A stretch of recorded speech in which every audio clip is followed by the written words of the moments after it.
Серија протести на повеќе локации низ Македонија се одржаа синоќа поради одземањето на возила управувани без возачка дозвола.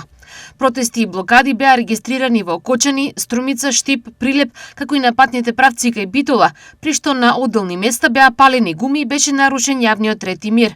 Во Штип блокади и незадоволство имаше во населбата Сењак 4 кај супермаркетот Елкос. Во Кочани во населбата Трајаново Трло демонстрантите ја блокираа улицата Цветан Димов, пошто интервенираа полицијата и пожарникарите. Слични блокади имаше и во Струмица и Штип, каде што беше неопходна интервенција на противпожарните служби.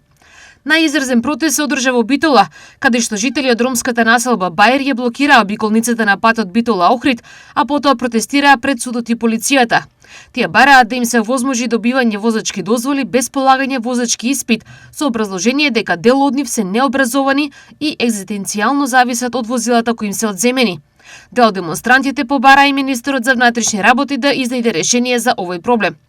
На ова денес премиерот Христијан Мицкоски изјави: Разговарав денеска утрово со министерот за внатрешни работи и на кое што го побарав од него да биде што го прекршил законот, се заканувал, јавно упатил, закани го загрозил мирот и безбедноста на граѓаните, жестоко да се одговори. И ќе биде одговорено жестоко за да не се повтори тоа дивење од вчера што се повтори. Протестите се поврзани со новите законски измени за задолжително одземање возила при управување без возачка дозвола.